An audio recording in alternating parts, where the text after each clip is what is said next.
आज गजब हो गया। गजब कैसे हुआ अब वो समझिएगा।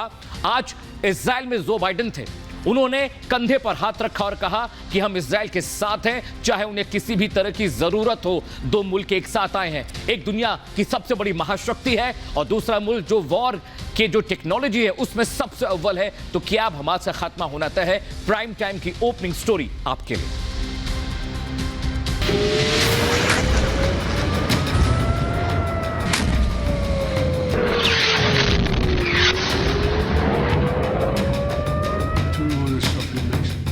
दो ताकतवर मुल्क जब एक साथ आते हैं, बड़े बड़े आतंकी आका खत्म हो जाते हैं। हमास के खात्मे का सुपर प्लान रेडी है। जंग के कायदे नहीं, अब गोलियां बोलेंगी।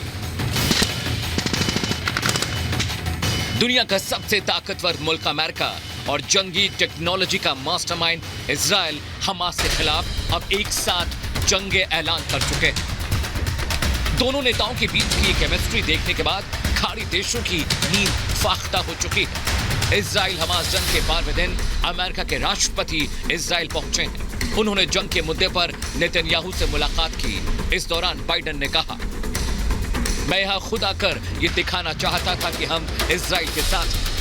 हमास ने बेरहमी से इजराइल के लोगों का कत्ल किया है। वो आईएसआईएस से भी बदतर है। इजराइल को अपनी रक्षा करने का पूरा हक है। इसमें अमेरिका हर तरह से उनका साथ देगा। हम अपना वादा निभा रहे हैं। I was deeply saddened and outraged by the explosion at the hospital in Gaza yesterday. And based on what I've seen, it appears as though it was done by the other team, not you. But there's a lot of people out there not sure.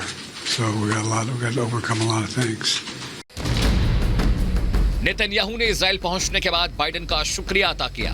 Netanyahu ने दो टूक कहा। Hamas ने एक दिन में 1400 से ज्यादा इजरायलियों की हत्या की। अभी इजराइल के लिए अच्छी बात है कि उनका सबसे सच्चा दोस्त अमेरिका उनके साथ खड़ा है। On October 7th, Hamas murdered 1,400 Israelis, maybe more. Israel is united to defeat Hamas. And we will defeat Hamas and remove this terrible threat from our lives. Biden ने इजराइल के साथ एकजुटता का मैसेज उस वक्त दिया है जब इजराइल पर एक अस्पताल पर हमले का आरोप लगा है। इसमें 500 लोगों की मौत बताई जा रही है। प्रेस ने बाइडेन से गाजा सिटी में अस्पताल पर हमले के बारे में भी सवाल किए। इसके जवाब में उन्होंने कहा, जितनी मुझे जानकारी है ये काम इजराइल का नहीं किसी और का है। हालांकि कई लोग हैं जो इसे लेकर अभी कंफर्म नहीं है। उनको लगता है कि जो हॉस्पिटल के ऊपर हमला हुआ है ये दूसरी साइड ने किया है, लेकिन वो ये भी जानते हैं कि इन्वेस्टिगेशन में बड़ा टाइम लगेगा और इन्वेस्टिगेशन का नतीजा जो है वो उल्टा भी हो सकता है।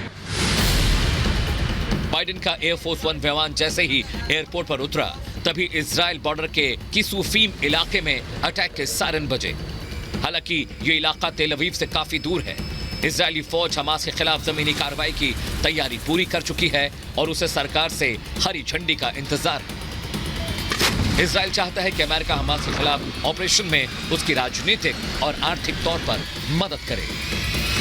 प्रेसिडेंट बाइडेन का इस समय इजराइल में आना बहुत ही महत्वपूर्ण है। वो साफ तौर पर जानते हैं कि इस समय दुनिया जो है दो गुटों में बटी हुई है और इस विजिट के आउटकम के ऊपर निर्भर है कि वास्तव में बड़ा युद्ध होगा या नहीं होगा। बाइडेन और नेतन्याहू की मुलाकात में कई और अहम मसलों पर रजामंदी बननी है। मसलन इजराइल ने अमेरिका से $10 बिलियन की मिलिट्री सहायता मांगी है। इसके लिए नेतन्याहू बाइडेन को मनाने की पूरी कोशिश करेंगे। इजराइल अमेरिका की ओर से गाजा में जमीनी कार्रवाई का समर्थन भी चाहता है। चीन, मिस्र के अलावा कई मुस्लिम देशों का कहना है कि अब इजराइल सेल्फ डिफेंस से परे जाकर गाजा पर कार्रवाई कर रहा है, उसे अब रुक जाना चाहिए। इस बीच इजराइल अमेरिका से चाहता है कि वो गाजा पर कार्रवाई के बाद उसका साथ दे और दूसरे पश्चिम देशों को भी उनका साथ देने के लिए मनाए।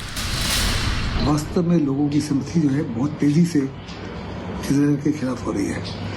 आप देखो तो क्रिश्चियन वर्ल्ड जो है उन्होंने एकजुट होकर शुरू में हर प्रकार से इजराइल को सपोर्ट दिया, लेकिन उन तमाम देशों में भी बहुत बड़े पैमाने पर जुलूस इसराइल की यूनिवर्सल कंडेमनेशन हो रही है। बाइडेन के दौरे की वजह से गाजा में इजरायली फौज के ऑपरेशन में देरी हो सकती है। बाइडेन का कहना है कि गाजा पर कब्जा इजराइल की बड़ी गलती होगी। बाइडेन ने साफ कहा कि हमास का खात्मा जरूरी है, लेकिन गाजा पर कब्जा इजराइल की बड़ी गलती होगी। बाइडेन ने साफ कर दिया, हमास ने बर्बरता की है, इस संगठन का खात्मा जरूरी है, लेकिन फिलिस्तीनियों के लिए भी देश होना चाहिए, साथ ही अलग सरकार भी। Bureau report, Republic Bharat.